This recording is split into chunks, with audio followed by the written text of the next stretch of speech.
Welcome to the Hansa Brewery Grand Finale. I'm Dean Zarbaugh. I'm here with Corey Miller, and we are making our way through the beer list. We got your Imperial Berliner Weisse.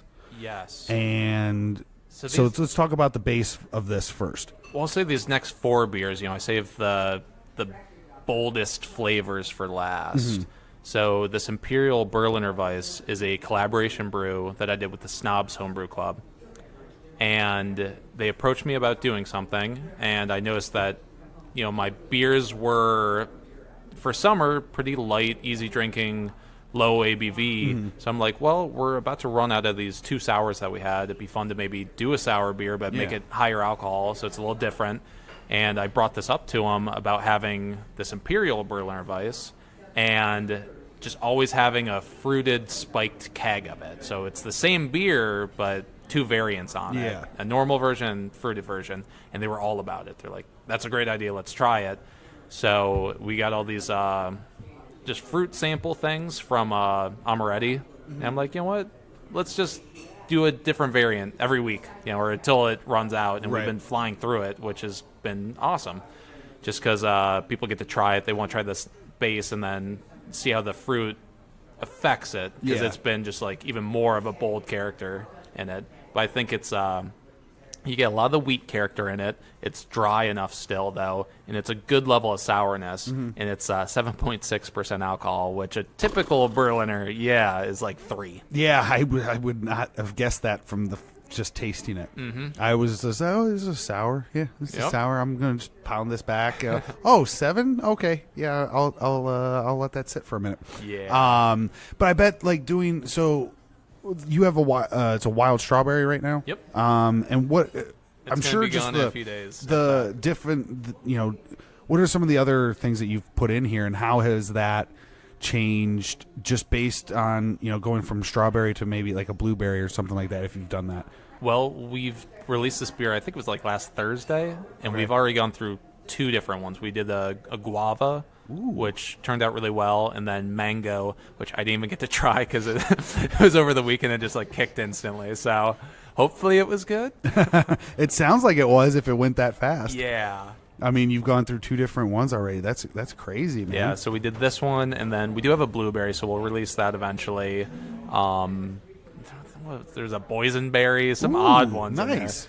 What do we do today? I'm already blanking. Strawberry and then blood orange. Oh, yeah. So blood orange is one of my favorite things to have in a beer. I really feel like no matter the style, it really brings out a lot of cool characters. Yeah. It's almost like Sour Patch Kids. I feel like that character with this beer, the sourness. So it's tasting good. Now I need Sour Patch Kids. Why are you doing this to me, man? We'll use it as a garnish. Yeah, rim the glass with Sour Patch Kids. That would be hilarious. I'm sure someone will find a way to do it eventually. I'm sure it's been done. I'm probably the crazy stuff that you've seen done with beer, and you just wanted to kind of see. Is it just fun to experiment? Is that what the basis is behind this series? Is just to experiment to see what these different flavors do to a sour? Yeah, kind of. Just to move the beer quick and try different things with it, because I think Berliner Weisse is such a easy style to add fruit to, and just it works super well for it. So I think pretty much any of these odd flavors or fruit additions are going to work well in this beer. And if it doesn't, then we'll try it together and we'll see what works and what doesn't. Absolutely. And we were talking a little bit before this episode about the beer you brew for the end of the year. It's like a New Year's beer for you. It's by Felicia. Yep. By Felicia. That's English a cool brown name. Great name, by the way. My fiance came up with it. That's a great name. Thank her. Yeah, thank you if you're listening. But tell the people a little bit about that, and what was the style again? I apologize. So it's an English brown ale. I love English beers and just very easy drinking, low in ABV. But I knew I wanted to brew something for the new year, so it's our January, February seasonal. We'll release it on New Year's Eve, basically, to say goodbye to the old year and hello to the new year. It's kind of like a F you, basically. Right. And it was, I don't know, just when I first brewed it, it was a rough year for me. So it was kind of like, you know what, let's do this, and it's kind of like let's get rid of the bad energy and bring on the new. And things have been much better since too. So it's just it's going well, and it was a very well received beer. We've won several awards for it, which I'm really thankful for, and it's just. People expect it at this point now, so come January, I'll be brewing it again for you. So, well, I'll be back for that, I for sure, absolutely. Nice. And it's got to be fun. The most fun part for me seems to be outside of the brewing aspect of it, is naming everything. It seems like really fun. I like to think we have some of the best names out there. Yeah. Just because I put a lot of energy into it for whatever reason. I've a the lot BS of fun IPA doing it. is one of my favorites. That's a great. If name. anyone asks, it stands for Boris and Susie. Okay, those are the what owners. I thought it stood for. Exactly. I assumed that. I just walked in and assumed that off the street. You know, I had no idea that could have meant anything else. Of course.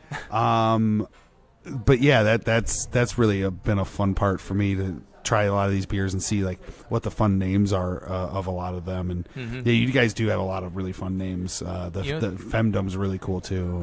Thank you. Like all this stuff is just really cool names. It's funny because sometimes the name comes before a beer. Like Mr. Meesey, because I'm a big fan of Rick and Morty. Yeah, and that was one I'm watching the episode. I'm like, this is a name for a beer, right? I'm like, well, what kind of beer is it then? And then talking around, got to reverse engineer the beer. Exactly. We're like blueberry goza. That's what it is, and it turned out really well. Very happy about it. But yeah, just sometimes we have this. It's funny because we have this like binder of just names that we come up with, funny. And just like back and forth. Yep, add to the binder. Funny.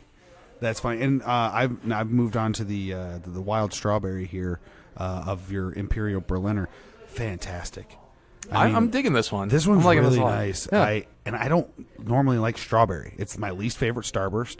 Okay. It's like I'm not usually a fan of strawberry flavor, but with the Berliner, I think it mixes very well. Oh yeah, it's an interesting berry to go with it, I think, and I don't know, just that fruit character. It plays well with the sourness, I think. It really does. That's because you're getting the strawberry really up front, and then the sour kind of kicks in the finish. Mm-hmm. It seems, at least on my palate, and it's just a really nice 1-2. Oh yeah, like boom. One thing I've noticed with these fruited sours so far is like the normal one. It's great, I think. And, fantastic. It's got like a good level of sourness and fruitiness, but adding these fruits just amplifies everything even more. And it's just bringing out so much more complexity in the beer. Oh, absolutely. It really enhances everything. I still have 2 more to go through though, so I gotta. So let me talk you through these next 2 because they're pretty out there. I don't know if you like smoked beers. I've had a few, and I've liked I've liked a couple of the ones I've had. Okay. So this next one is Winzig house beer. Okay. Winzig in German means tiny. So it's just like a small, low-alcohol beer. And it's Lichtenhainer, historic German beer that's smoked sour. It's got a nice smokiness to the nose. Mm-hmm. It's in there because some of the smoked beers I don't always get it on the nose, and my nose is definitely something that needs a lot of work as far as picking out discerning flavors or discerning scents and all that. Oh wow! Oh, that's really interesting. It's out there style, but it's my fiance's favorite beer. When she comes here, she'll drink it by the liter. And it sort of has its own cult following, if you will. Yeah. People come in and that's what they drink, and they love it. It's an out there beer being smoky and sour. Yeah. But the wheat character sort of ties it all together, I think. Yeah. I'm still trying to wrap my palate around it. Mm-hmm. And it's a total compliment. Like, there's a lot going on in it. Yeah. And it's only 3.3% alcohol. Really? Yeah. See, now... you can put a couple of those back and not feel like you're going to go crazy, but it's still got a ton of flavor in it without being a super high ABV. Yep. That's and so a smoked sour, how, like, what's the inspiration to do that? Like, what made you go smoke sours? So again, it's one of our year-round beers, and looking at trying to get this wide spectrum of beers alone in our year-round, but keep it all German.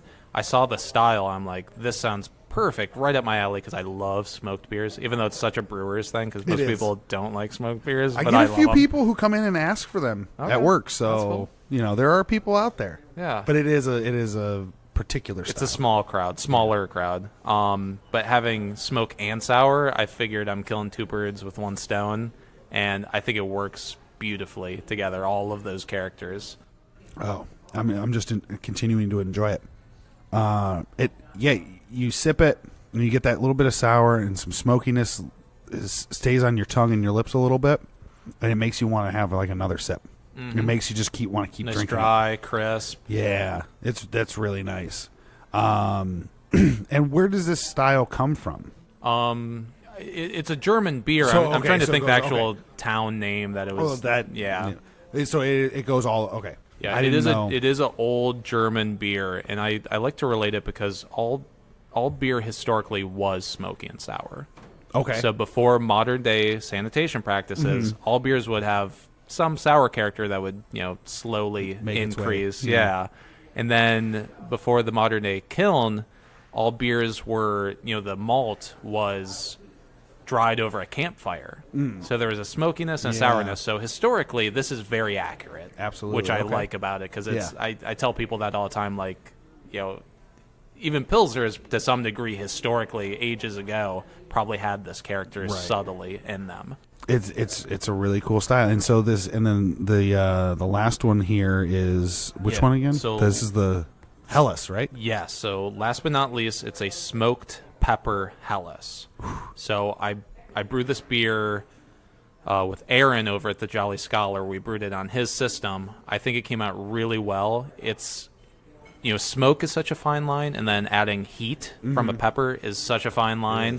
So it was a tough beer to brew, but I like to think that we pulled it off well, because Helles is a German lager, and it's super light, easy drinking, smooth, clean, and adding the smoke character, I think, plays in really well with the peppers. So we did chipotle, anchos, and habaneros.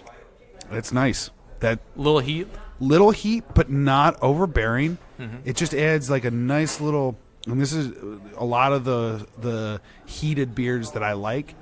Do exactly what this one's doing. It just gives this nice light coating on the throat back here. Just a little smokiness, a little heat. Yep. Fantastic. Thank you, man. That's. I've talked on the show. We had Catawba Island.